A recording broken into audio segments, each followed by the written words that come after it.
C'est le podcast du lundi. C'est le podcast du lundi. Ah oui, je dois avoir le nez bouché, ça doit être pour ça. Bien le bonjour, mesdames, messieurs, mesdemoiselles, je sais même plus ce qu'on dit maintenant, donc bonjour tout le monde. Voilà. Euh, Et donc, on dirait que j'ai pas commencé ma phrase, mais si, ça va venir. Vous savez que mes intros sont chaotiques, comme moi. Tout va bien. Suite à mon dernier podcast, je dis toujours ça, je crois, en même temps, celui d'après fait suite à celui d'avant. Jusque-là, on est logique. Bref, j'ai lu divers messages, divers commentaires de personnes qui pouvaient me demander ouais, mais Aurélie, tu dis que tu médites, que tu fais de la pleine conscience, voire même de l'auto-hypnose, enfin plein de concepts qui se ressemblent, en tout cas qui se rejoignent. Et il y a pas mal de personnes qui m'ont écrit aussi que mais je crois que j'ai pas tout à fait compris le concept de méditation, ce qui fait que du coup ça m'énerve. Je m'agace très vite ou encore, oui mais méditer, est-ce que ça veut pas dire enfin, qu'est-ce qu'on m'a écrit l'autre fois? Ah ouais, désolée, hein, c'est toujours brut, hein, et abrupt ce que je raconte, donc attends, faut que j'aille chercher dans ma mémoire. Ni ni ni ni ni ni ni. Oui, hem on m'a dit qu'est-ce que, oui et c'est aussi la méditation, c'est juste, penser à un truc à la fois, moi de toute façon j'y arrive pas. Et on m'a aussi demandé: «Mais en fait Aurélie, est-ce que tu arriverais à me dire ce qu'est la méditation?» Alors attention, vulgarisation oblige, le but c'est pas que tout le monde soit d'accord avec ce que je dis. J'ai fait un truc simple et je le mettrai en images. J'ai pris une définition de base qu'on retrouve sur Wikipédia. Pour le coup, c'est pas si mal expliqué que ça. En tout cas, dans l'introduction de ce que peut être la méditation, je vais vous le lire quand même. Attention, ouvrez les guillemets et vos oreilles. Le terme méditation désigne un ensemble de pratiques mentales qui impliquent une focalisation de l'attention vers différents sujets. Par exemple, la respiration, un objet précis et concret, un concept, une pensée, des émotions ou encore des manifestations corporelles. Fermez les guillemets, mais gardez vos oreilles ouvertes, sinon vous n'allez pas m'écouter et du coup c'est nul. Et je trouve ça plutôt bien résumé. Parce que si je commence à entrer dans la pleine conscience, l'auto-hypnose et tout ce qui découle de tout ça, j'en ai pour 1 milliard de podcasts comme d'habitude. Donc, on va en rester là. Donc la méditation, si je résume, ça peut être dirigé, c'est donc de la focalisation qui peut être dirigée vers soi, vers un objet, vers une manifestation extérieure, un son, quelque chose de visuel, peu importe.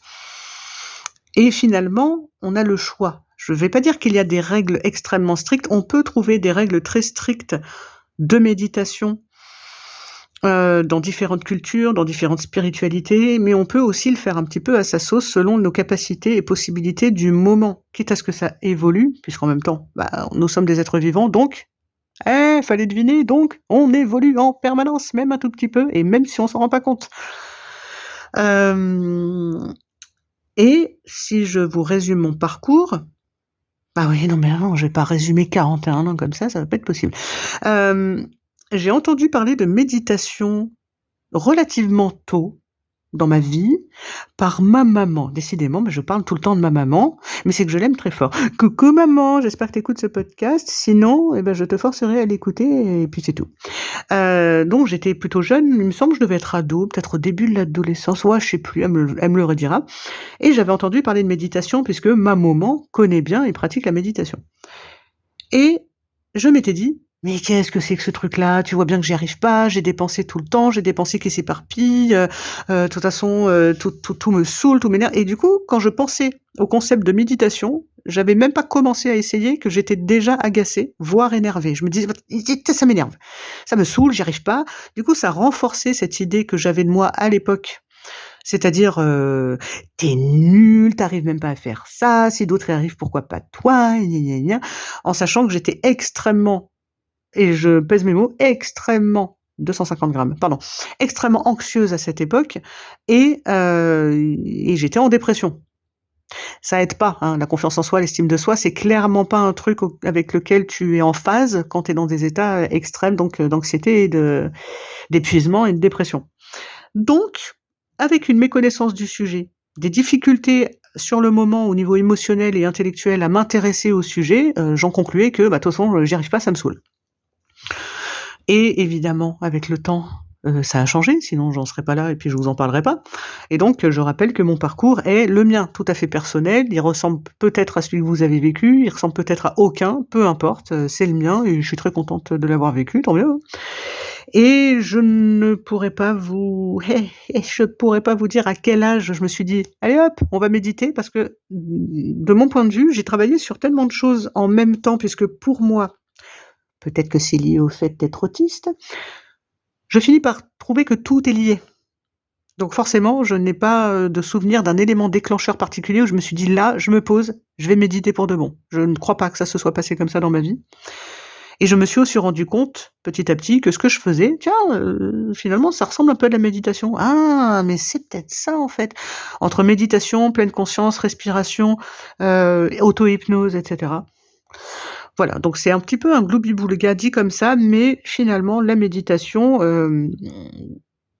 quand on comprend mieux ce que c'est, on peut mieux trouver des exercices, ou des choses en tout cas qui nous parlent pour le mettre en place, pour la mettre en place. Pas du tout obligé d'en passer par là pour aller mieux dans sa vie.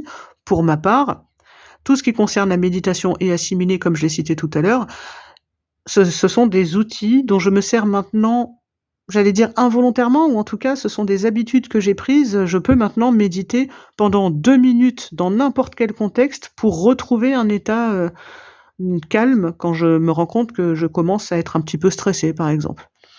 Je vais utiliser dans ces cas-là, de la respiration parce que c'est ce que je trouve de plus simple, de plus rapide et de plus efficace sur le moment quand on a peu de temps, que le contexte ne se prête pas à ce qu'on s'installe confortablement et cetera. Oui, parce que contre toute attente, enfin en tout cas moi je ne savais pas, je pensais qu'au début où je méditais, je me disais: «Tiens, il faut que je crée des conditions spécifiques» et souvent on commence comme ça, hein, je suis pas la seule, hein, la plupart des gens ont commencé: «Voilà, je m'installe mon petit coussin, je m'installe ma petite couverture, mon petit truc» et on se crée tout un contexte et je comprends, ça favorise, hein. Forcément, mieux on se sent dans l'environnement, plus c'est facile et je me suis rendu compte que petit à petit, je n'avais plus besoin, d'objets ou de contexte particulier et je donne souvent cet exemple, peut-être pas à vous, mais du coup je vais vous le dire. Bah, maintenant, dans une file d'attente qui est trop longue, j'ai pas sorti ma carte, CMI, invalidité, peu importe.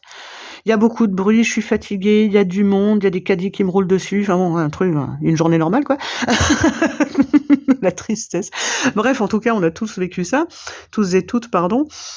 Eh bien, je suis capable maintenant, enfin depuis quelque temps en tout cas, de me focaliser sur ma respiration, ce qui est une forme de méditation, pour retrouver un calme avant, qu'il soit un petit peu «trop tard» entre guillemets et donc je me retrouve entre 2 personnes qui font du bruit, qui me saoulent, qui machin et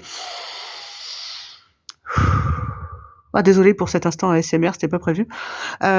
Inspirer, expirer de façon consciente me permet en tout cas effectivement donc de me focaliser là-dessus, en atténuant les stimuli extérieurs et finalement en m'aidant à passer un meilleur moment et ça, c'est super agréable quand même. Et donc cela fait partie des choses qui ont fait donc drastiquement diminuer, mon taux d'anxiété et certainement qui ont contribué donc, à ce que je sorte de ce trouble anxieux généralisé, qui m'avait été entre guillemets, «diagnostiqué». Et j'en profite parce qu'on approche quand même de la fin, je sais plus à combien on est, 8 ou 9 minutes. Oh, tout ça! Mais en fait, c'est que j'ai beaucoup de choses à dire, vous vous rendez pas compte. Bref, hem j'ai déjà entendu et lu des personnes sur le spectre autistique, m'indiquer, mais c'est trop difficile quand on est une personne autiste, de pratiquer tout ce genre de choses-là, de entre guillemets «développement personnel». C'est pas du tout adapté pour nous, provenant donc de personnes qui n'y sont pas parvenues. J'ai une théorie, alors attention, hein, c'est pas scientifique, j'ai pas fait de statistiques, on s'affole pas. C'est lié à des observations et à des réflexions. Je peux me tromper, ça n'est toujours pas une vérité, on est bien d'accord? En tout cas, c'est une théorie à laquelle, j'ai déjà pensé et que vous soyez d'accord ou pas, restons amis s'il vous plaît, hein. Je suis pas en train de dire que quelqu'un a tort et quelqu'un a raison, bla bla bla bla bla. Tout ça pour dire que j'avais tendance à penser que les personnes, sur le spectre autistique, peut-être sans TDAH, va savoir, mais en tout cas, étaient disposées, de mon point de vue donc, à la méditation, d'une manière générale. Pourquoi? Parce que, entre guillemets, «naturellement» ou instinctivement ou de façon innée, bref, en tout cas, ça fait quand même partie de nos traits en général, on est donc capable d'hyperfocalisation sur un ou plusieurs sujets, sur un ou plusieurs détails, mais aussi de contemplation. Ça peut souvent aller avec, hein, d'ailleurs. On est quand même capable de rester scotché, à la limite la bouche entrouverte et les yeux qui ont l'air hagards d'un point de vue extérieur devant, une couleur particulière sur un tableau et de se dire: «Ah!» et de bugger un peu comme ça. Je dis ça, ça m'est déjà arrivé. J'assume, je le vis bien.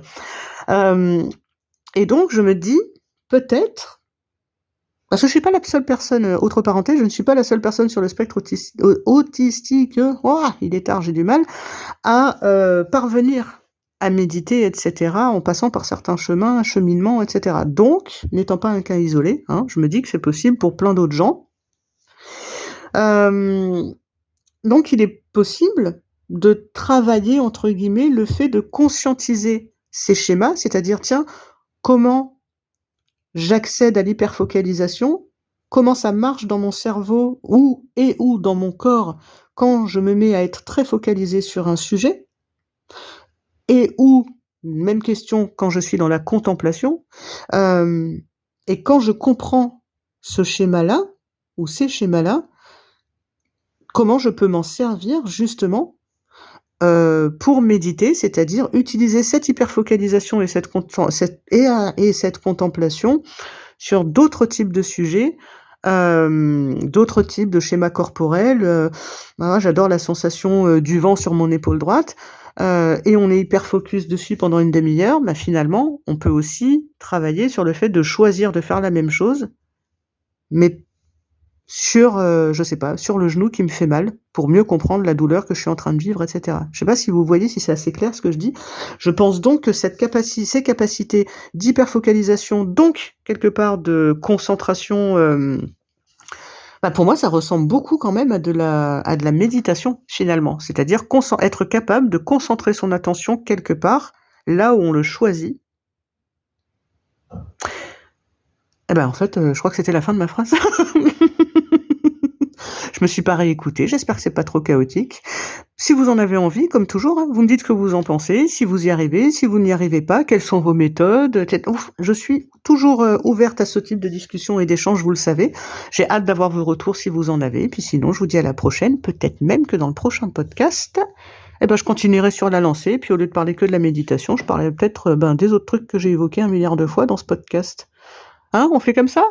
Donc un grand merci, des bisous et puis à la prochaine!